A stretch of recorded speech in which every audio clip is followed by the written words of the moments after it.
Story RH, le podcast RH qui ne vous raconte pas d'histoire. Bienvenue à toutes, bienvenue à tous.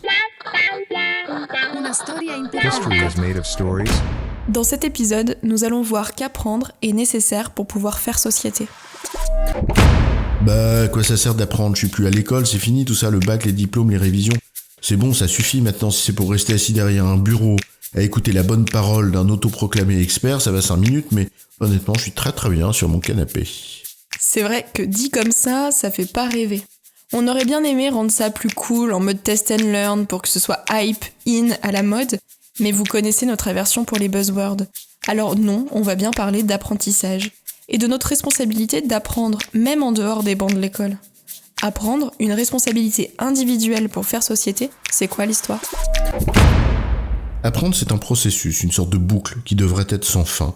On ne va pas détailler toutes les étapes ici, c'est un autre sujet, mais rappelons simplement qu'apprendre à apprendre, c'est une métacompétence qui regroupe des aptitudes, comme par exemple savoir lire, écrire, etc., et des attitudes, comme faire preuve de curiosité, d'esprit critique ou de remise en question. C'est finalement une sorte de culture face à l'apprentissage qu'il convient de développer si l'on veut avoir réellement la capacité d'apprendre. L'école doit nous aider à apprendre en nous en transmettant l'envie, mais aussi en nous donnant des clés de lecture, des ressources, des méthodes d'apprentissage, etc. C'est tout le rôle de l'enseignant, et même au-delà de l'école, certainement aussi celui du formateur, du mentor, enfin bon bref, de toutes les personnes qui sont animées par cette volonté de transmettre. Mais ce qui est compliqué, une fois qu'on a dit ça, c'est que personne ne peut apprendre à notre place. Bien sûr qu'il existe des cadres plus propices que d'autres pour apprendre, des méthodes d'apprentissage, des ressources utiles, mais si j'ai pas envie, je n'apprendrai pas. Les attitudes nécessaires à l'apprentissage sont personnelles. La curiosité, l'envie, le doute, le questionnement, la volonté de chercher. Et c'est bien pour ça qu'il s'agit avant tout d'une responsabilité individuelle. On va pas s'attarder ici sur le rôle de l'école, mais on va se consacrer à ce qui se passe après les études. Personne n'est responsable de notre apprentissage, ni la société, ni l'entreprise, ni les RH, ni le management. C'est bien à nous, individuellement, de chercher à nous développer, donc à apprendre. Et des opportunités d'apprendre, on en a tous les jours devant les yeux. Pas besoin de se payer une grande école. Le premier enjeu, c'est bien sûr celui du temps que l'on y consacre, de notre propre volonté d'accéder à des ressources gratuites sur Internet par exemple, d'engager des conversations fécondes, des échanges et des partages pour se nourrir du savoir de son voisin. Le savoir est à portée de main, il est dans notre poche, au bout des doigts pour reprendre l'image de Michel Serres et sa petite poussette. C'est bien une des conséquences du digital. Mais c'est à nous de les saisir, ces opportunités. Un peu comme dans un buffet, dans une réception où le plateau de petits fours te passe sous le nez, mais personne va te les mettre dans la bouche à ta place. C'est à toi de tendre la main pour le saisir, le petit four. T'as pas envie ? Tant pis. C'était trop loin ? Déplace-toi. Le plateau va repasser. Je peux en avoir un autre ? C'est vachement bon. Bien sûr, on ne dit pas que c'est simple. Ça demande évidemment un effort, et peut-être le tout premier effort, à savoir celui de l'humilité, celle de savoir que l'on ne sait rien, comme nous l'a si bien appris Socrate. Tout notre savoir n'est que représentation. On croit savoir, mais on ne touche pas réellement du doigt le réel. Simplement, on s'en approche. Pour apprendre, il faut donc être prêt à déconstruire nos propres systèmes de représentation. Et ça, c'est flippant, c'est pas confortable, c'est instable. Si à chaque information je dois tout remettre en question et faire l'effort de chercher de nouvelles réponses, qui demain seront elles aussi remises en question, c'est un peu rude. Sisyphe c'est sympa, mais enfin, ça va 5 minutes. Tu as raison, on est bien mieux en étant engoncé dans nos certitudes. Je sais même pas pourquoi on écrit ce podcast en fait, arrêtons tout. Pourquoi s'infliger tout ça ?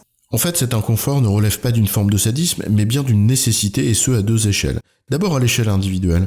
Qu'est-ce que je gagne à apprendre ? À quoi ça sert ? Être moins con. Une meilleure compréhension du monde dans lequel je vis, une meilleure lecture des choses. En apprenant, je grandis et je m'élève. Même si je sais que je ne pourrai jamais atteindre le réel, apprendre me permet de m'en rapprocher infiniment. Ça nourrit mon esprit. Dans une société où la quête de sens est perpétuelle, apprendre peut nous permettre de répondre à ce besoin. Hannah Arendt le dit, je cite, « La compréhension est productrice de sens ». Oui, mais pour ceux qui disent « ouais, bof, le jeu n'en vaut pas la chandelle, on fait quoi ?» On pourrait tout à fait s'arrêter là, une fois de plus. Apprendre, c'est une responsabilité individuelle. L'instruction est obligatoire jusqu'à 16 ans, après, tu fais ce que tu veux. Mais allez, on vous donne un autre argument. L'employabilité. Alors non, c'est pas un mot magique, mais c'est quand même un argument. Plus prosaïque, certes, que celui de l'élévation spirituelle, mais c'est quand même un argument. Et l'active learning, c'est même cité par le World Economic Forum comme une soft skill essentielle d'ici à 2025.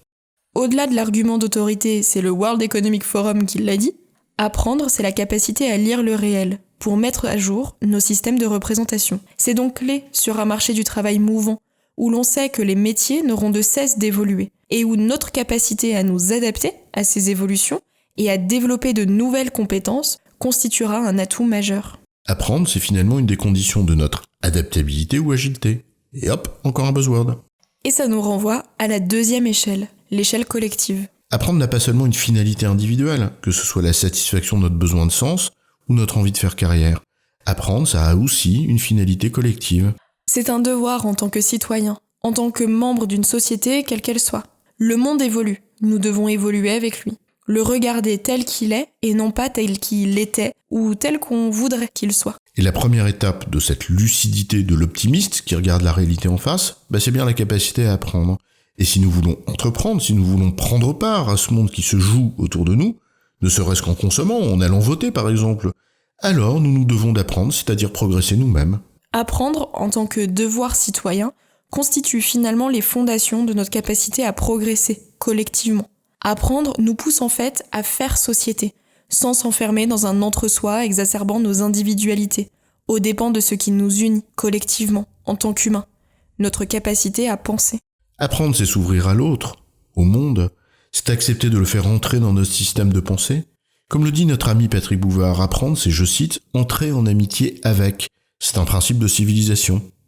En résumé, apprendre suppose un inconfort et demande un effort qui est nécessaire. D'abord à l'échelle individuelle pour satisfaire son besoin de sens et d'employabilité, mais aussi à l'échelle collective pour faire société et vivre ensemble. En un mot, un enjeu d'humanité. J'ai bon, chef ? Oui, tu as bon, mais on va pas en faire toute une histoire.